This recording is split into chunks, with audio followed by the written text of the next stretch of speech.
Hello दोस्तों, आप सभी का स्वागत है फिर से एक नए से वीडियो में। तो दोस्तों, आज की इस वीडियो में हम जानने वाले हैं कि हमें क्लास टेंथ ये जो क्लास टेंथ है दोस्तों, हमें इसमें 100 में 100 कैसे हम साइंस में लाएंगे, उन्हीं के बारे में इस वीडियो में जानेंगे। 100 में से 100 बोर्ड एग्जाम में हम कैसे लाएंगे, उन्हीं के बारे में इस वीडियो में जानेंगे। बोर्ड एग्जाम ये बिहार बोर्ड के लिए है दोस्तों, खास तौर पे। तो आपको हम बताना चाहेंगे कि जब हमारा एग्ज़ाम होता है साइंस का जब स्कूल में एग्ज़ाम होता है तो वो होता है, पहला आपको ऑब्जेक्टिव 40 नंबर का रहेगा, ऑब्जेक्टिव 40 नंबर का, सब्जेक्टिव 40 नंबर का। ये तो हम समझ गए दोस्तों, 40-40 नंबर का दोनों रहता है, यानी ऑब्जेक्टिव भी 40 का, सब्जेक्टिव भी 40 का। आप 40-40 को जोड़ेंगे तो हो गया 80, फिर भी 20 नंबर बाकी बचता है दोस्तों। वो जो 20 नंबर है दोस्तों, वो होता है प्रैक्टिकल। प्रैक्टिकल जब आपका एग्ज़ाम होता है स्कूल में, आप जब प्रैक्टिकल कॉपी बना के देते हैं, तो वहाँ पे आपको 20 नंबर अलग से दिया जाता है। तो हम तो ये समझ गए ऑब्जेक्टिव सब्जेक्टिव। अब हमें ये समझना होगा दोस्तों, ये तो समझ गए कि क्या क्या कैसे कैसे नंबर है। अब हम ये जानें कि ऑब्जेक्टिव में हमें कैसे 40 में 40 मारना है, और सब्जेक्टिव में हमें कैसे 40 में 40 मारना है, और प्रैक्टिस यानी प्रैक्टिकल जो यहाँ पे है, इसमें हमें कैसे 20 में 20 लाना है, उनके बारे में। चलिए जानते हैं सबसे पहले ऑब्जेक्टिव के बारे में।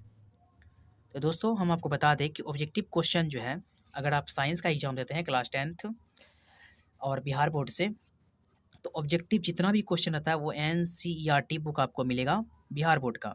यानी कि एनसीईआरटी बुक जो है क्लास टेंथ का class tenth science NCERT book, जिसमें आपको फिजिक्स केमिस्ट्री बायोलॉजी तीनों मिलता है।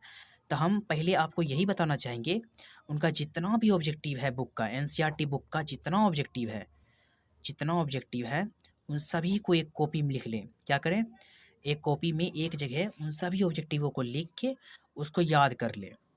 ऐसा करने से क्या होगा दोस्तों, फ़ायदा आपको हम बता देते हैं।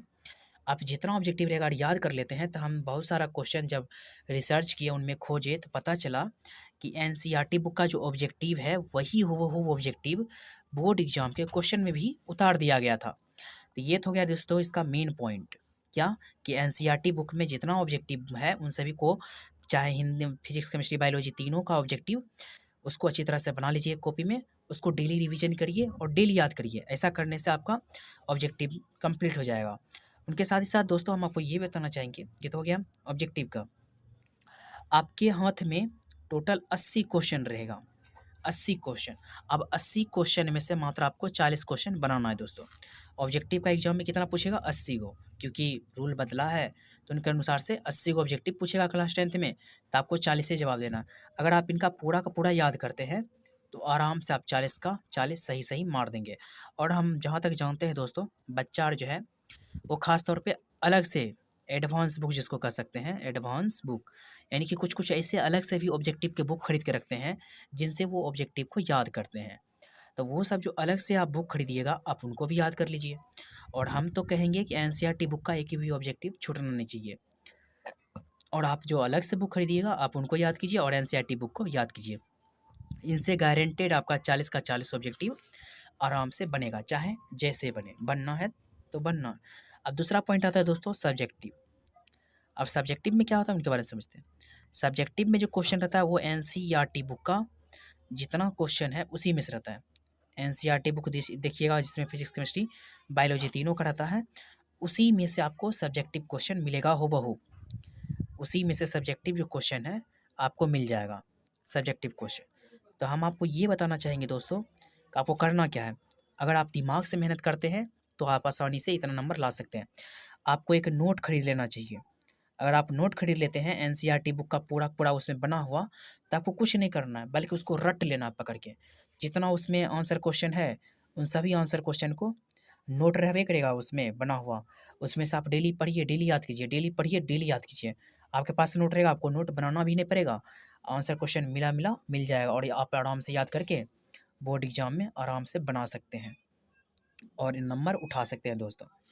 ये हो गया। और जो जो आपको मेन मेन क्वेश्चन लगे, तीसरा पॉइंट क्या होता है, जो मेन क्वेश्चन जो बार बार एग्जाम में पूछा गया है, आप उन क्वेश्चन पर भी ध्यान दें। मेन क्वेश्चन कहने का मतलब जो एग्जाम में बार बार पूछा गया उन पर भी ध्यान देना है। अब अंतिम और आखिरी पॉइंट है दोस्तों 20 नंबर का जो प्रैक्टिकल, ये तो हो गया दोस्तों। इसमें भी आपको डबल क्वेश्चन पूछा जाएगा ये जो सब्जेक्टिव है इसमें भी डबल कर दिया गया है क्वेश्चन, यानी जब डबल कर दिया है तो आपको फ़ायदा ही फ़ायदा है, यानी कि इसमें भी आराम से आप 40 नंबर ला सकते हैं। बस एनसीईआरटी बुक पर अगर कमांड कर लेते हैं तो आपका नंबर कोई नहीं काट सकता है लाने से।